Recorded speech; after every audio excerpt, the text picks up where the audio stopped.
खांडवा गांव में 7 बजने को थे और हर शाम की तरह आज भी चारों ओर घंटे की आवाज गूंज रही थी। 7 बजने वाले हैं, अपने अपने घरों की तरफ बढ़ते रहें। 7 बजने वाले हैं, अपने अपने घरों की तरफ बढ़ते रहें। हेलो जी राणा सर। बोला 7 बजने वाले हैं, सब लोग घर गए या नहीं? जी राणा साहब, लगभग सब चले ही गए। लगभग? तू जानता है ना 7 बजे के बाद क्या होता है? फौरन घर भेज सबको। जी आप चिंता मत कीजिए, 7 बजने से पहले मैं सभी को घर भेज दूंगा। ठीक है, तू भी जल्द घर चले जा। जी राणा साहब, कल मिलते हैं। देव। हाँ पापा। 7 बजने वाले हैं, जाओ जाके सारे खिड़की दरवाजे बंद कर दो। हाँ पापा। 7 बजने वाला है, अपने अपने घरों की तरफ बढ़ते रहो। ये चढ़ो सब, दुकान बंद हो गई अब। अरे काकी चाय तो पिला दे। अरे बावड़े, घंटी की आवाज ना सुन के तेने, 7 बजने को है, जल्दी से घर निकल वरना। अरे बुढ़िया तू बहुत सोचती है, ये सब बस फालतू की बातें हैं, इतना दिमाग मत लगाया कर। बब्बन बेटे, थारे से बहस करने का समय ना है हमारे पास। बेहतर होगा कि 7 बजने से पहले तू अपने घर पहुंच जा, क्योंकि अगर रास्ते में वो मिल गए ना तो दोबारा यहाँ मत आइयो, क्योंकि मैं दरवाजा ना खोलूंगी, समझ गया? जा यहाँ से अब। हाँ जाता हूँ। हाँ बोलो राणा सा। काकी, सब लोग घर चले गए ना? हाँ सब चले गए। ठीक है, आप भी याद से खिड़की दरवाजे बंद कर लेना। रोज फोन करके यही बोले है तू। अरे 7 महीनों से गांव में कुछ ना हुआ तो अब क्यों हो जाएगा? 7 महीने पहले जो हुआ था वो दोबारा भी हो सकता है, इसलिए सावधानी जरूरी है। पापा। हाँ? सारे खिड़की दरवाजे लगा दिए। और पर्दे लगाए? पर्दे क्यों? खिड़कियाँ लगा तो दी हैं, और वैसे भी वो लोग तो तभी अंदर आ सकते हैं ना जब उन्हें अंदर बुलाया जाए, तो फिर। देव, होश में हो? ये क्या बोल रहे हो? अरे हम पर्दे उनसे छिपने के लिए थोड़ी लगाते हैं, बल्कि इसलिए लगाते हैं ताकि हम उन्हें ना देख सके, उनसे बात ना कर सके और उनके बहकावे में ना आ सके। ऐसी गलती बहुत से लोगों ने की थी, उनके साथ क्या हुआ ये पूरा गांव जानता है, इसीलिए अच्छा होगा कि हम वो गलतियां ना दोहराएं। पापा, क्या मम्मी के साथ भी ऐसा ही कुछ हुआ था? क्या वो भी? 7 बज गए, जाओ जल्दी से जाके पर्दे लगा दो, वो लोग अब आते ही होंगे। हाँ। तो राणा सा की बात मानकर देव खिड़कियों पर पर्दे लगाने के लिए चला गया, पर अभी वो पर्दे लगा ही रहा था कि उसने ऐसा कुछ देखा जिससे उसके होश उड़ गए। देव बेटा। मम्मी, आप? हाँ बेटा, मैं ही हूँ। पर आप यहाँ कैसे? तुमसे मिलने आई हूँ बेटा। हाँ, पर आप तो मर गए थे ना? नहीं तो, देखो मुझे, मैं तो जिंदा हूँ। लेकिन पापा ने तो बोला आप मर चुके हो। फिर? तुम्हारे पापा झूठ बोल रहे हैं बेटा। मतलब आप मरे नहीं हो? नहीं, मैं तो बस रास्ता भटक गई थी, आज बहुत मुश्किल से तुम्हारे पास आ पाई हूँ, बस तुमसे मिलने। हाँ? सच्ची? हाँ बेटा, हाँ। अब चलो मुझे अंदर आने दो, 7 बज गए हैं, वो लोग आते ही होंगे। हाँ, मैं पापा को बोलता हूँ। नहीं, पापा को क्यों बुला रहे हो? वो मुझे देख तो पाएंगे नहीं, और जब तक मैं उन्हें समझाऊंगी तब तक तो बहुत देर हो जाएगी, इसलिए तुम ही जल्दी से दरवाजा खोल दो, जाओ। पर पापा ने 7 बजे के बाद दरवाजा खोलने से मना किया है। बेटा, मेरे पास ज्यादा वक्त नहीं है, मैं ज्यादा देर तक बाहर नहीं रह सकती। तुमने दरवाजा नहीं खोला तो? नहीं, मैं खोलता हूँ। थैंक यू बेटा। तो देव अपने घर के दरवाजे पर पहुंचा और दरवाजा खोल दिया। पर जब सामने कोई नहीं देखा तो उसने अपनी मम्मी को आवाजें लगानी शुरू की। मम्मी, मम्मी, अरे मम्मी कहाँ गई? मम्मी कहाँ हो? जल्दी आओ ना। देव, पापा, तुमने दरवाजा क्यों खोला है? देव बेटा, मम्मी। देव मम्मी को अपनी ओर आते देख ही रहा था कि तभी राणा सा ने एकदम से लाइट्स बंद कर दी और लाइट के अचानक बंद होते ही देव पीछे पलटा तो उसके सामने अंधेरे में राणा सा खड़े थे जो देव को चुप रहने का इशारा कर रहे थे। देव बेटा, अरे कहाँ चले गए तुम? देखो मैं आ गई। मम्मी से नहीं मिलोगे? देव, देव। नंदिनी देव को आवाज लगा रही थी पर वो वहां था ही नहीं, क्योंकि राणा सा ने उसे बगल वाले कमरे में छिपाकर दरवाजा बंद कर दिया था। पापा बाहर मम्मी थी और देव, शांत हो जाओ। मैंने कहा था ना तुम्हारी मम्मी मर चुकी है। पर पापा उन्होंने बोला वो जिंदा है और देव बेटा, तुम अंदर हो ना? दरवाजा नहीं खोलोगे? तुम्हारी मम्मी आ गई। दरवाजा खोलो बेटा। पापा। कोई आवाज मत करो। लेकिन पापा, मुझे मम्मी से मिलना है। तुम्हें अगर सच में लगता है कि वो तुम्हारी मम्मी है तो उनसे कल सुबह मिल लेना, ठीक है? पर अभी के लिए शांत हो जाओ। राणा सा, ओ राणा सा, अरे मिलने दो ना मुझे देव से। कब तक झूठ बोलोगे उससे कि मैं मर चुकी हूँ? राणा सा, आप सुन रहे हो ना? पापा। बेटा, बिल्कुल भी ध्यान मत दो और आँख बंद करके सो जाओ। पर पापा, मम्मी ये क्या बोल रही है? शांत रहो देव, कल सुबह मैं तुम्हें सब समझा दूंगा। पर अभी के लिए चुपचाप आंखें बंद करो और सो जाओ। तो देव अपने पापा के कंधे पर सर रखकर सो गया और जब सुबह हुई तो राणा सा देव को आवाज लगाते हुए बोले, देव, उठ जाओ, सुबह हो गई है। हाँ, सुबह हो गई तो मम्मी से मिल सकते हैं ना अब? आओ मेरे साथ, तुम्हें तुम्हारी मम्मी से मिलाता हूँ। लेकिन जैसे ही दोनों कमरे के बाहर आए वहां कोई नहीं था। हाँ, मम्मी कहाँ गई? मैंने कहा था ना कि वो तुम्हारी मम्मी नहीं थी। पापा, वो मम्मी जैसे बात कर रही थी। बेटा, मैंने समझाया था ना तुम्हें, पर्दे लगाने के पीछे की सबसे बड़ी वजह यही है कि हम उन्हें देख ना पाए, उनकी बातों में ना आ पाए। जैसे कल तुम आ गए। और वो बोल रही थी कि वो मरी नहीं है, जिंदा है। अगर वो मर गई है तो यहाँ कैसे आ गई? एक काम करो, मेरे साथ आओ। हाँ? कहाँ पापा? बस चलो मेरे साथ, तुम्हें कुछ दिखाना है। तो उसके बाद वो दोनों गांव के लगभग बाहर चले आए और वहां पहुंचते ही देव बोला, पापा, हम लोग यहाँ क्यों चले आए? बताता हूँ, पर पहले आस-पास देखकर ये बताओ कि यहाँ क्या दिख रहा है तुम्हें? यहाँ तो कुछ भी नहीं है। आसपास बहुत सारे पेड़ हैं। सामने गांव से बाहर जाने का रास्ता है और पास में बब्बन भैया का घर है। तुम्हें कहीं पर कोई बस दिख रही है क्या? हाँ, वो उस तरफ एक पुरानी सी बस है। क्यों? बेटा, ये वही जगह है जहाँ तुम्हारी मम्मी की मौत हुई थी। हाँ, उस दिन हमें शहर से लौटने में देरी हो गई थी और गांव पहुंचते पहुंचते सुबह के 4 बज गए। सूरज निकलने में थोड़ा वक्त था तो गांव के सभी घरों की खिड़की दरवाजे बंद ही थे। इसीलिए सुबह होने तक हमारे पास झाड़ियों में छिपे रहने के अलावा कोई चारा नहीं था। हम लोग एक झाड़ के पीछे छिपे ही थे कि मैंने तुम्हारी मम्मी की एक आवाज सुनी। नंदिनी, क्या हुआ? राणा सा, उन्होंने हमें देख लिया है। हमें कहीं और जाना पड़ेगा। हाँ, पर कहाँ? आसपास कोई घर है? घर तो है, पर मुझे नहीं लगता कि अभी कोई दरवाजा खुलेगा। तो अब क्या करें? वहाँ एक पुरानी सी बस है, हम उसमें जाकर छिप सकते हैं।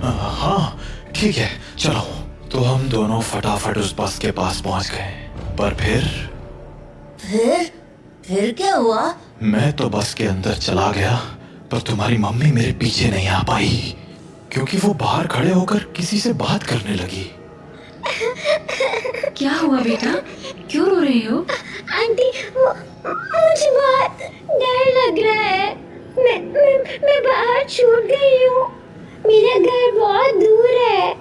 अरे बेटा रो मत, एक काम करो, मेरे पास आओ, हम लोग इस बस में छिप जाएंगे, फिर वो लोग हमें नहीं ढूंढ पाएंगे।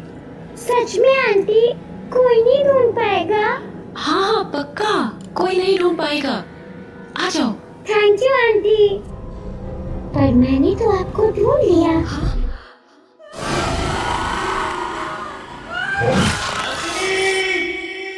मैं नंदिनी को बचाने के लिए बस के बाहर जाने लगा, पर तब तक बहुत देर हो चुकी थी। बस को उन लोगों ने चारों तरफ से घेर लिया था। हेलो अंकल, बाहर आओ ना, खेलो हमारे साथ। और शायद मुझे देखकर हंसे जा रहे थे।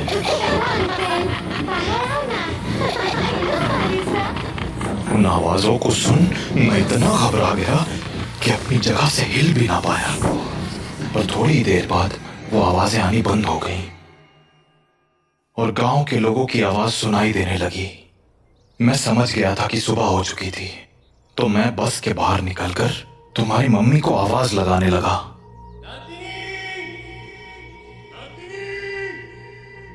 पर वहां अब कोई नहीं था। मैं कई दिनों तक उसके लौटने का इंतजार करता रहा, पर वो नहीं लौटी।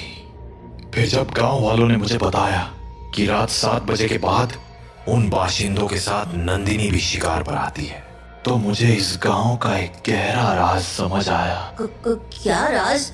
यही कि जो लोग रात को इस गांव में आते हैं वो इसी गांव के रहने वाले थे, पर उनकी मौत के बाद वो ऐसे बन गए। मतलब कल जिसे मैंने देखा वो तुम्हारी मम्मी नहीं थी बेटा, क्योंकि मरे हुए लोग वापस नहीं आया करते, इंसान बनकर तो बिल्कुल नहीं। अपने पापा से बात करने के बाद देव के मन में बहुत सारी बातें चल रही थी और वो उन्हीं ख्यालों में खोया हुआ काकी की दुकान में बैठा हुआ था कि तभी हर तरफ से घंटे की आवाजें आना शुरू हो गईं। 7 बजने वाला है, अपने अपने घरों की तरफ बढ़ते रहो। चलो चलो, घंटा बज गया, निकलो अपने अपने घरों को। अरे बुढ़िया, तू फिर शुरू हो गई। बोला था ना ये सब फालतू की बातें। रे पावड़े, दिमाग फिर गया है क्या तारा? जानता है ना 7 बजे के बाद बाहर के हुए है, कच्चा चबा जावेंगे वो बाशिंदे। अच्छा, और तुझे कैसे पता कि वो कच्चा चबा जावेंगे? क्योंकि आज तक जो भी रात को बाहर रुका है वो मारा ही गया है। अच्छा, फिर थाना राणा सा कैसे बच गया? हाँ, वो भी तो फंसा था ना रात को अपनी लुगाई के साथ। मैंने बोला ना, थारी फालतू बातें सुनने के लिए हमारे पास टेम ना है। जा निकल अब यहाँ से। हाँ, जाता हूँ। इतना कहकर बब्बन वहां से चला गया, पर बब्बन की बात ने देव का ध्यान जरूर खींच लिया था। तो वो भी अब ये सोचने लगा था कि उस रात उसकी मम्मी तो मर गई, पर पापा कैसे बच गए। वो ये सब बातें सोच ही रहा था कि तभी काकी बोली, रे छोरे, हाँ? बात ना सुनी क्या तूने हमारी? बोला ना घर निकल। जी काकी। तो देव हड़बड़ाता हुआ काकी की दुकान से बाहर निकल आया। वो घर के लिए निकलने ही वाला था कि उसके मन में एक और ख्याल आया और वो सीधा बब्बन के पीछे चल पड़ा। बब्बन भैया! क्या हो गया छोरे, कहाँ भागा चला रहा है? वो मुझे ना आपसे एक बात पूछनी है। पूछ। वो अरे जल्दी बोल, पता है ना 7 बजने को है। तू घर नहीं पहुंचा तो थारा बाप सर पीट लेगा। वो आप वहाँ काकी को बोल रहे थे ना कि एक रात मेरे पापा और मम्मी बाहर रह गए थे और मम्मी को तो उन लोगों ने मार दिया था, पर पापा किसी तरह बच गए। तुम्हारे पास मारी ही बात दोहराने आया है के? जल्दी पूछना के पूछना है तने। नहीं, मैं ये बोल रहा था कि आपका भी घर उसी टूटी फूटी बस के पास है ना? हाँ तो आपने कुछ देखा था क्या? कमाल है, बाप अंधा कानून और बेटा सरलॉक। हाँ, देखा था, सब देखा था। कैसे उन बाशिंदों ने थारी माँ को नोच खाया था। खाना तो वो थारे बाप को भी चाहते थे, और थारा बाप साला बस में छिपा बैठा था, और वो लोग न जाने क्यों अंदर ना जा पा रहे थे। वो सारे लोग सूरज निकलने तक बस को घेरे खड़े थे। कोई बस को पीट रहा था तो कोई चीख रहा था, पर अंदर कोई ना जा पा रहा था। पर वो लोग घुस क्यों नहीं पा रहे थे? क्योंकि 7 बज गए, बातचीत का टाइम खत्म। अब चल हमारे साथ। नहीं, मैं घर जाता हूँ। रे बावले, अब घर जाने का मौका खत्म हो गया। आधे रास्ते में ही कोई ना कोई नोच खावेगा तुझे। चल हमारे साथ। तो बब्बन देव को लेकर अपने घर चला गया। वहीं राणा सा अपने घर में परेशान हुए जा रहे थे। ये देव कहाँ रह गया? अब तक घर क्यों नहीं आया? काकी को पूछता हूँ। हेलो काकी। हाँ राणा सा, मारे को लग ही रहा था कि थारा फोन आवेगा। सब लोग जा चुके हैं और दरवाजे खिड़कियां भी लगा ली है मैंने, इसलिए चिंता मत। काकी, देव है क्या वहाँ? हाँ देव, वो तो कब का निकल गया यहाँ से। देव घर नहीं लौटा है क्या? तुम एक काम करो सा, बाकी लोगों को फोन करके पूछ ले, क्या पता देव किसी के यहाँ रुक गया हो। ठीक है। जहाँ राणा सा देव को हर जगह ढूंढे जा रहे थे, वहीं देव बब्बन के साथ उसके घर चला आया था। तो अभी वो दोनों साथ में बैठे ही थे कि देव को बाहर से एक जानी पहचानी आवाज सुनाई पड़ी। बब्बन, ओ बब्बन, देख मैं आ गई। ये तो मेरी मम्मी की आवाज है। सही पहचाना छोड़े, तारी मम्मी ही है बाहर। अब एक काम कर, यहीं रुक और यहाँ से तमाशा देख। तो बब्बन खिड़की के पास गया और पर्दे हटा दिए। हाँ छोरी, बुला रही थी ना मैंने, ले देख मैं आ गया। कितना इंतजार कराता है तू। इंतजार? अरे अभी तो आई तू। मैं तो रोज ही आती हूँ, तू मुझसे कभी मिलता ही नहीं। अरे थारे से तो रोज बात करूँ मैं। हाँ, पर मिलने का मतलब बस बात करना थोड़ी होता है, करीब भी तो आना होता है ना। अच्छा, मारे करीब आना चाहता ने? और नहीं तो क्या, खोलना दरवाजा। कमाल है छोरी, तू भी अपने राणा सा को इतनी जल्दी भूल गई। जो राणा सा देखेंगे नहीं, वो उन्हें पता कैसे चलेगा। कमाल है तू भी। वैसे थारे बेटे का क्या, वो तो देख सके है ना। ओफो बब्बन, तू भी ये क्या बातें करने लगा। हम दोनों के बीच में किसी दूसरे का क्या काम। जाना, दरवाजा खोल देना, मुझे तेरे से अच्छे से मिलना है। अच्छा चल ठीक है, खोल ही देता हूँ दरवाजा अब। तो बब्बन दरवाजा खोलने जा ही रहा था कि देव बोला, बब्बन भैया दरवाजा मत खोलना, वो मेरी मम्मी नहीं है। अरे यो बात तो मने भी पता है, यो थारी माँ तो अब बिल्कुल ना रही। अरे बब्बन भैया, मैं सच कह रहा हूँ, वो इंसान नहीं है। वो इंसान है या नहीं, ये तुझे अभी पता चल जाएगा, तू बस देखता जा।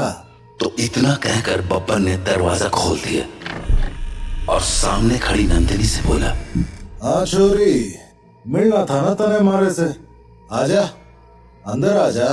बब्बन की बात सुनकर देव के तो होश ही उड़ गए, पर तभी कुछ अजीब हुआ। उसने देखा कि उसकी मम्मी दरवाजे पर तो खड़ी थी, पर दरवाजे से अंदर नहीं आ रही थी। क्या हो गया, रुक क्यों गई, आजा अंदर। नंदिनी कुछ देर तो वैसे ही खड़ी रही, पर फिर बोली, तू बाहर क्यों नहीं आ जाता बब्बन, मैं तुमसे यहीं मिल लूंगी। अरे अभी तो अंदर बुलाने को कह रही थी, अब बाहर बुला रही। देख छोरी, आना तो तुझे ही पड़ेगा, अब सोच ले। तू भी ना बब्बन, कितना इंतजार कराएगा, आ जाना बाहर। नंदिनी के जवाबों को सुनकर देव के मन में बहुत सारे सवाल उठने लगे थे, जैसे कि उसकी मम्मी घर के अंदर क्यों नहीं आ रही थी, और वो बार बार बब्बन को बाहर आने को क्यों कह रही थी। देव धीरे धीरे बब्बन के पास पहुंच गया, पर इससे पहले कि वो बब्बन से कुछ पूछता, उसे नंदिनी ने देख लिया और वो बोली, अरे बेटा देव, तुम भी यहाँ हो? आओ ना, मम्मी से नहीं मिलोगे? कल हम मिल नहीं पाए थे ना? आ जाओ, आज मिलते हैं। देखो, बाहर तुम्हारे साथ खेलने के लिए इतने सारे बच्चे भी हैं। हम खूब मजे करेंगे। आ जाओ बेटा। नंदिनी और उसके साथ उन बच्चों की टोली को देखकर देव को डर तो बहुत लगा, पर उसने नंदिनी की बातों पर ध्यान न देते हुए बब्बन से पूछा, बब्बन भैया, दरवाजा तो खुला है और आपने मम्मी को अंदर आने को भी बोल दिया है, फिर वो अंदर क्यों नहीं आ रही है? और ये बच्चे भी बाहर ही खड़े हैं, क्यों? समझदार लगे तू, सही सवाल पूछना जाने। हाँ, मतलब यो कि जिस रात मैंने थारी माँ को मरते हुए देखा, उस रात मैं भी यही सोच रहा था कि आखिर इन बाशिंदों ने थारे बाप को क्यों नहीं मारा, वो बस के अंदर क्यों ना गए। तो अगली सुबह मैं बस के अंदर गया, ये देखने कि आखिर वहां ऐसा था क्या जिसने उन बाशिंदों को रोक दिया था। पहले तो मुझे कुछ समझ नहीं आया, पर फिर मुझे जवाब मिल गया। क्या जवाब? वो देख। हाँ? यो है रुद्राक्ष की माला। यही वो चीज थी जिसने थारे बाप की जान बचाई थी। बस के अंदर यही लटकी हुई थी। मुझे इसके पीछे की वजह तो ना मालूम है, पर इतना जरूर पता है कि इस रुद्राक्ष की माला को दरवाजे पे टांग दो तो ये साले चाकर भी घर के अंदर नहीं घुस पाएंगे। सच में? और नहीं तो के। तो आपको पक्का पता है कि ये इसी रुद्राक्ष के कारण अंदर नहीं आते हैं? रुद्राक्ष उतार के दिखाऊं? देखेगा क्या होता है? हाँ? नहीं। छोरे, ये कोई पहली बार नहीं करा है मैंने। सारी जांच करने के बाद ही अपने दरवाजे पे टांगा है इस रुद्राक्ष को, समझ गया? ये ले, थारे बाप ने फोन मिला दिया। हेलो? हाँ राणा सा। हाँ, चिंता ना करो, थारा छोरा हमारे पास ही है और पूरी तरह सुरक्षित है। चलो, शुभ रात्रि।